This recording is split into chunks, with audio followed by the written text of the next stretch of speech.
ये बात साल 2018 की है। उत्तर प्रदेश के गोरखपुर की रहने वाली रेखा श्रीवास्तव शादी के बाद पहली बार अपने पति के सामने एक बात बोलती है। वो कहती है कि हम दोनों को कहीं बाहर घूमने चलना चाहिए। तो उसका पति कहता है कि ठीक है, चलो बाहर चलते हैं, बताओ कहाँ चलेंगे। तो उसकी पत्नी रेखा श्रीवास्तव कहती है कि मेरी ख्वाहिश ये है कि हम दोनों जहाँ भी जाएं हवाई जहाज में बैठ के जाएं।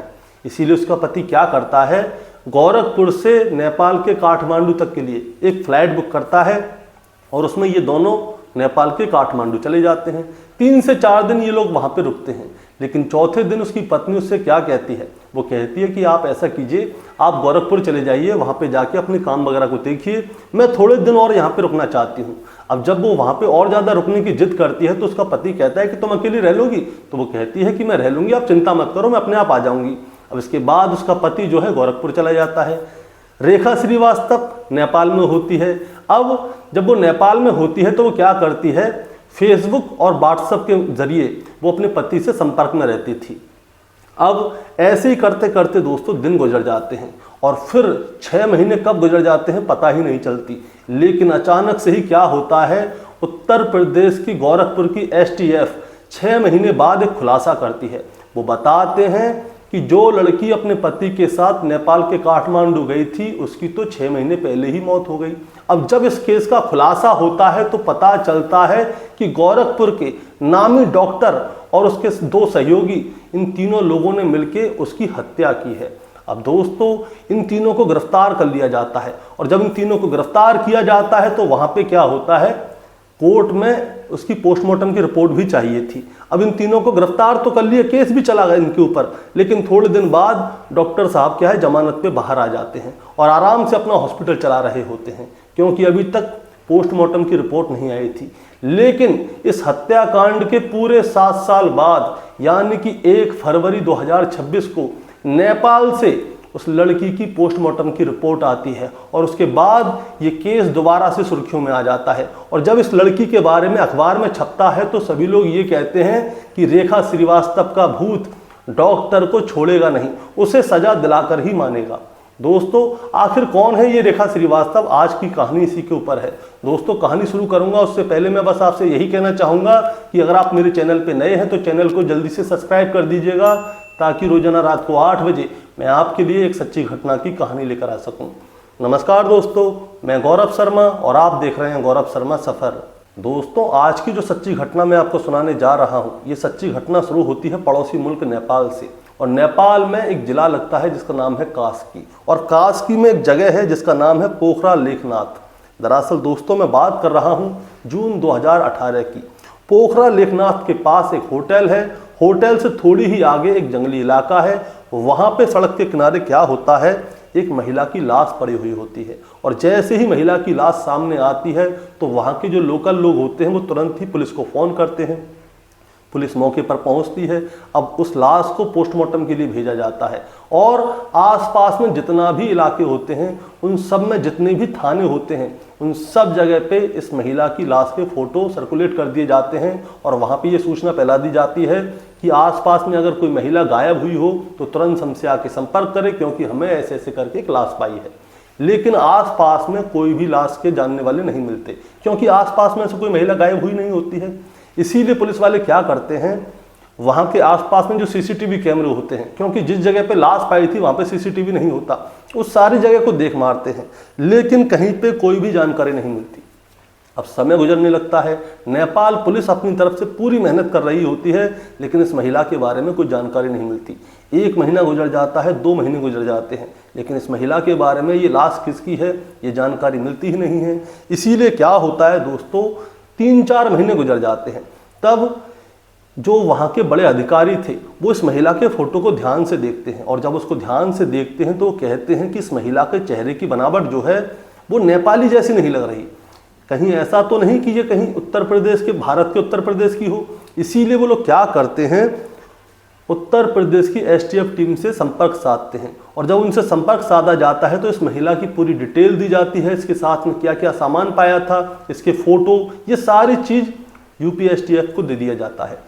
अब यूपीएसटीएफ क्या है, इस महिला के बारे में जानकारी ले रही होती है, लेकिन कहीं पे भी इस महिला के बारे में कोई भी जानकारी नहीं मिलती। इसीलिए क्या होता है दोस्तों, एक सिपाही होता है जो कि लखनऊ में पोस्टेड होता है, उस सिपाही के पास भी इस महिला का फोटो पहुंच जाता है। अब जैसे ही उस सिपाही के पास इस महिला का फोटो पहुंच जाता है तो ये सिपाही उस महिला को बड़े ध्यान से देख रहा होता है। अब जब ये सिपाही उस महिला को बड़े ध्यान से देख रहा होता है तो जो उसके आला अधिकारी होते हैं उनके पास जाता है और उनसे पूछता है, सर इस महिला को क्या हुआ? तो जो आला अधिकारी होते हैं उससे पूछते हैं कि क्या तुम इस महिला को जानते हो? तो ये सिपाही बोलता है कि सर मैंने इस महिला को कहीं ना कहीं तो देखा है, क्योंकि इसका जो चेहरा है वो मेरी आंखों में भरा हुआ है। अब मैंने कहाँ देखा है, मैं बस यही याद करने की कोशिश कर रहा हूँ। अब जो उसके अधिकारी होते हैं उससे कहते हैं कि तुम याद करने की कोशिश करो कि आखिर तुमने इस महिला को कहाँ देखा है।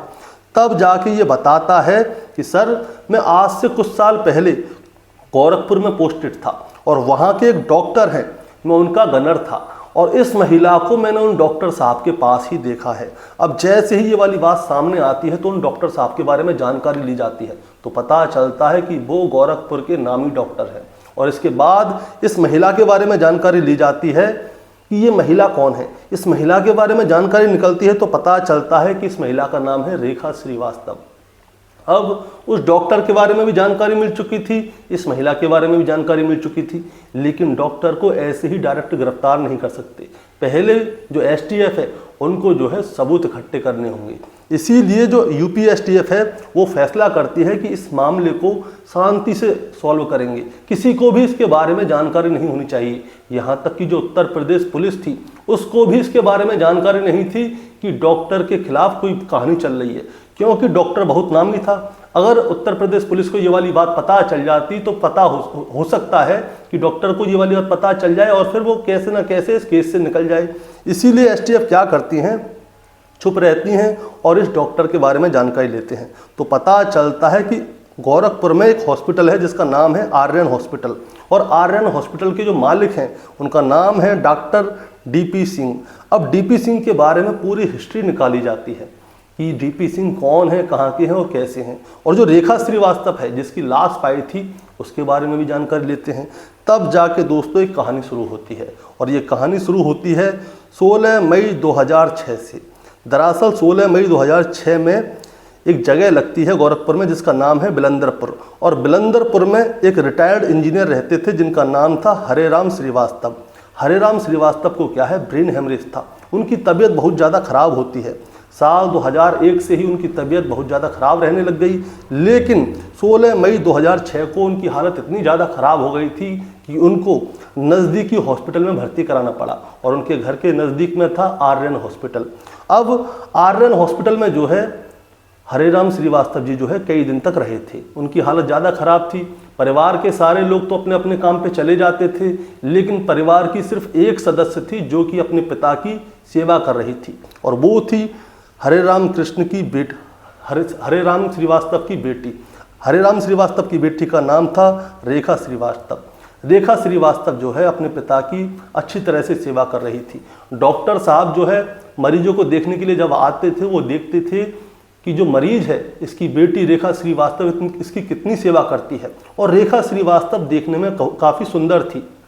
अब होता क्या है, जब जब डॉक्टर साहब आते थे तो वो रेखा श्रीवास्तव से बात करते थे, और बात ही बातों में पता नहीं क्या होता है, कब इन दोनों की दोस्ती हो जाती है, और दोस्ती बहुत अच्छी हो जाती है। रेखा श्रीवास्तव के लिए सारी सुविधाएं हो गई थी हॉस्पिटल में, दवाई लेना कुछ भी होना तो रेखा श्रीवास्तव का सबसे पहले नाम आता था कि पहले इनका काम होना चाहिए, उसके बाद में सबका काम होना चाहिए। इसके बाद रेखा श्रीवास्तव के पिताजी को जो है हॉस्पिटल से छुट्टी मिल जाती है।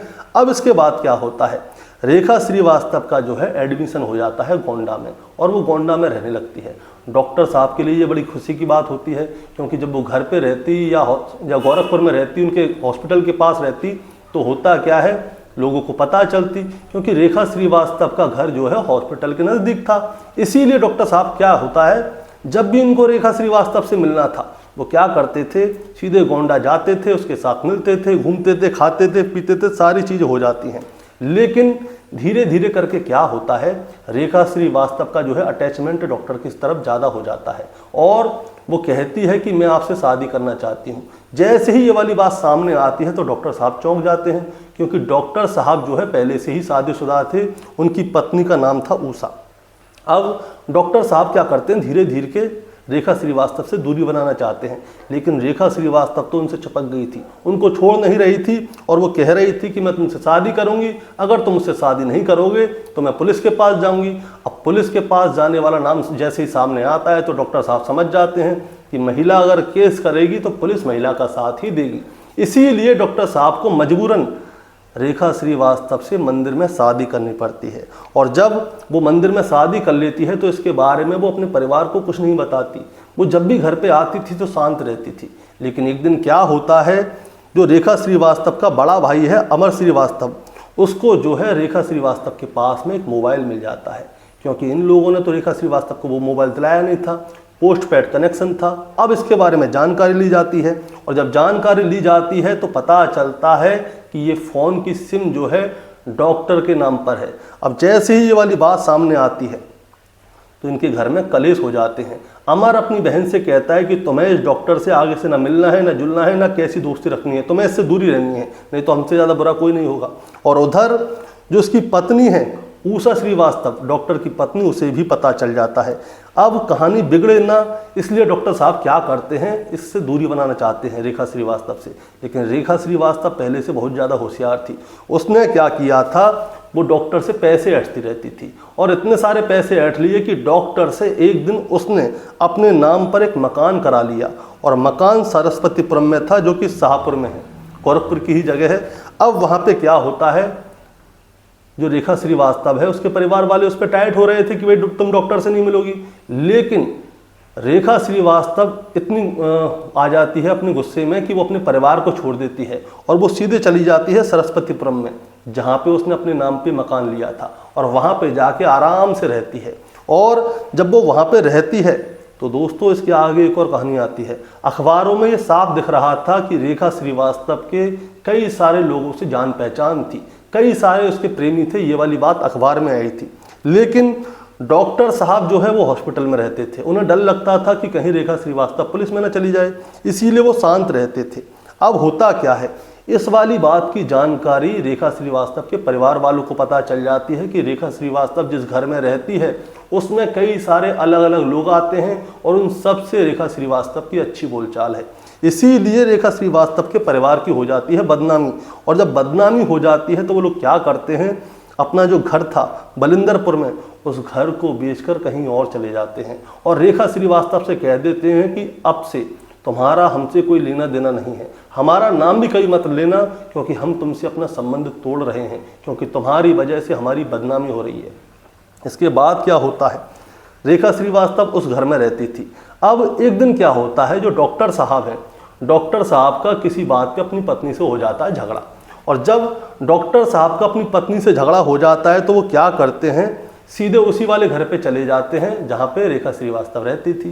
अब रेखा श्रीवास्तव और डॉक्टर साहब आराम से उस घर में रहते थे, और रेखा श्रीवास्तव रोजाना डॉक्टर साहब से पैसे मांगती रहती थी कि ये चाहिए, कि वो चाहिए, मुझे इस चीज़ के लिए चाहिए पैसे, उस चीज़ के लिए चाहिए। अब डॉक्टर साहब हो जाते हैं परेशान, इसीलिए वो क्या करते हैं, रेखा को उसी घर में छोड़ के वापस से अपने दूसरे घर पर चले जाते हैं, उषा के पास, अपनी पत्नी के पास।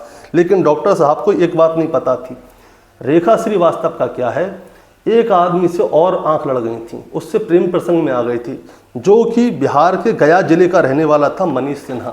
मनीष सिन्हा से भी रेखा प्यार करती थी, और होता क्या है, डॉक्टर को उसके बारे में उसने कुछ भी नहीं बताया, क्योंकि डॉक्टर ने दूरी बनाई थी, इसलिए रेखा शांत रहती है। और मनीष श्रीवास्तव के साथ 2018 में फरवरी में शादी कर लेती है। मनीष श्रीवास्तव बिहार के गया जिले के रहने वाला था।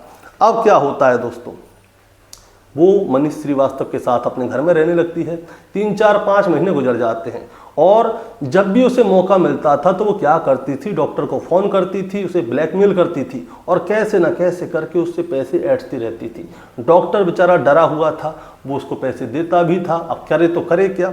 शादी के 5 महीने बीत जाते हैं, और 5 महीने बाद जो रेखा श्रीवास्तव है अपने दूसरे पति यानी कि मनीष श्रीवास्तव से कहती है कि मेरी बड़ी इच्छा है कि हम दोनों कहीं बाहर घूमने चलें, और जहाँ भी हम चलें हवाई जहाज से चलेंगे। अब मनीष श्रीवास्तव कहता है कि ठीक है भाई, तुम्हारी इच्छा भी पूरी करी जाएगी। इसीलिए क्या होता है, 1 जून 2018 को ये लोग क्या करते हैं, गोरखपुर से सीधे काठमांडू की फ्लाइट कर लेते हैं और काठमांडू में जाके रुक जाते हैं। वहाँ पे तकरीबन ये लोग रहते हैं 4 दिन। लेकिन वहाँ पे कहानी में नया ट्विस्ट आ जाता है। होता क्या है, जो डॉक्टर था इसका पहला पति, वो वहाँ पे जो है रेखा श्रीवास्तव को सरप्राइज दे देता है। डॉक्टर को पहले ही पता चल चुका था कि रेखा श्रीवास्तव अपने पति मनीष के साथ में काठमांडू जा रही है, इसीलिए ये क्या करता है, वहाँ पे पहले से ही पहुँच जाता है। और वहाँ पे इसके साथ 2 लोग और होते हैं, जिसमें एक तो इसका ड्राइवर होता है प्रमोद कुमार और दूसरा इसके पास काम करने वाला कर्मचारी होता है जिसका नाम होता है देव दीपक निषाद। ये इन दोनों को अपने साथ नेपाल लेके जाता है और इन्हें पहले से ही एक कहानी बताता है और कहता है कि जैसे जैसे मैं कहूँ, अगर तुमने वैसे वैसे किया तो मैं तुम्हारी सैलरी में 5-5 हज़ार रुपये बढ़ा दूंगा और तुम्हें खुश रखूंगा, लेकिन जैसे मैं कह रहा हूँ तुम्हें वैसे ही करना होगा। अब इसके दोनों कर्मचारी तैयार हो जाते हैं। वो कहते हैं ठीक है साहब, आप जैसा कह रहे हैं ठीक है, नेपाल भी घूमने के लिए मिल जाएगा। अब इसके बाद क्या होता है, जब रेखा श्रीवास्तव अपने पति मनीष सिन्हा के साथ में वहाँ पे घूम रही होती है तो रास्ते में इसको डॉक्टर मिल जाता है। डॉक्टर कहता है कि इसे भेज घर, यहाँ पे हम दोनों रहेंगे, आराम से घुमाऊंगा फिराऊंगा। तो रेखा श्रीवास्तव बड़ी खुश हो जाती है। इसीलिए वो क्या करती है, अपने पति मनीष सिन्हा से कहती है कि ऐसा है तुम गोरखपुर चले जाओ, मेरे थोड़े दिन और रुकने की इच्छा है, तुम वहाँ पे अपना काम देखो, मैं यहाँ पे रहूँगी और मैं आ जाऊँगी तुम्हारे पास 2-4 दिन में। अब मनीष कहता है कि तुम अकेली कैसे रहोगी। वो कहती है कि आप शांत रहो, मैं रह लूँगी, आप जाओ यहाँ से। अब मनीष क्या करता है, वहाँ से आ जाता है बेचारा गोरखपुर, वहाँ पे आके काम करने लगता है। अब इसके बाद में क्या होता है, डॉक्टर ने क्या किया था, काठमांडू में ही जो कास्की जिला है उसके नज़दीक में वहाँ पे पोखरा लेकनाथ है, वहीं पे उसने पहले से ही एक होटल देखा हुआ था। उस होटल के दूर दूर तक कोई CCTV कैमरा नहीं था। अब ये लोग क्या करते हैं, रेखा श्रीवास्तव को उसी होटल में जाके रखते हैं और वहाँ पे क्या करते हैं, ये लोग उसे कोई नशीला पदार्थ दे देते हैं और नशीला पदार्थ देकर उसे जंगली इलाके में ले जाते हैं और फिर उसके सर पे कोई भारी चीज़ मारते हैं और फिर उसके पेट में कोई भारी चीज़ मारते हैं, जिसकी वजह से रेखा श्रीवास्तव की वहीं पे मौत हो जाती है। और जो उसके पास सबूत मिल सकता था उन सारी चीज़ों को उससे ले लेते हैं, उसके मोबाइल को भी उससे ले लेते हैं और फिर वहाँ से सीधे आ जाते हैं वापस गोरखपुर। अब डॉक्टर, उसका ड्राइवर और उसका कर्मचारी आराम से उसकी हत्या करके गोरखपुर में आते हैं, हॉस्पिटल में अपना काम देख रहे होते हैं। लेकिन जो उसका इधर में दूसरा पति था मनीष सिन्हा, वो बड़ा परेशान हो रहा होता है। होता क्या है, डॉक्टर जब उसके मोबाइल को ले गया था तो व्हाट्सएप पे उसके रेखा के पति से बात करता था मनीष से। वो पूछता था कि कब आ रही है, वो बहाने बनाता रहता था। वो समझता था कि शायद रेखा ही उधर से व्हाट्सएप कर रही है। लेकिन जब 20-22 दिन हो जाते हैं तो जो मनीष है वो बड़ा परेशान हो जाता है, क्योंकि व्हाट्सएप पे नोटिफिकेशन आना बंद हो जाता है, मैसेज आना बंद हो जाता है। इसीलिए वो क्या करता है, रेखा के बड़े भाई के पास जाता है, अमर श्रीवास्तव के पास, और उससे जाके कहता है कि वो नेपाल गई थी मेरे साथ, उसने मेरे से बोला था कि मैं यहाँ पे 2-4 दिन रहूँगी, लेकिन वो अब तक आई नहीं है, मैं बहुत ज़्यादा परेशान हूँ, पता नहीं कहाँ गायब हो गई। अब जैसे ही ये वाली बात सामने आती है तो जो रेखा का भाई है अमर श्रीवास्तव, वो क्या करता है, अपने ही जीजा यानी कि रेखा के दूसरे पति मनीष सिन्हा के ऊपर ही आरोप लगा देता है। वो कहता है कि इसी ने मेरी बहन को गायब किया है, पुलिस से कहता है कि इसको ढूंढो। अब पुलिस वाले जो है उससे बात कर रहे होते हैं और जो दूसरी तरफ नेपाल पुलिस होती है वो उनको वहाँ पे बॉडी मिलती है रेखा श्रीवास्तव की, लेकिन उनको उसके बारे में कोई जानकारी नहीं मिलती। अब जानकारी नहीं मिलती तो कई महीने बीत जाते हैं। कई महीने बीतने के बाद उनको लगता है कि शायद ये भारत के उत्तर प्रदेश की हो सकती है। इसीलिए उन लोगों ने क्या किया, UP-STF से संपर्क साधे, उनको उस लड़की की पूरी जानकारी दी, और जब पूरी जानकारी दी तब जाके इस डॉक्टर का खुलासा हुआ कि इस डॉक्टर ने ही रेखा श्रीवास्तव की हत्या की है।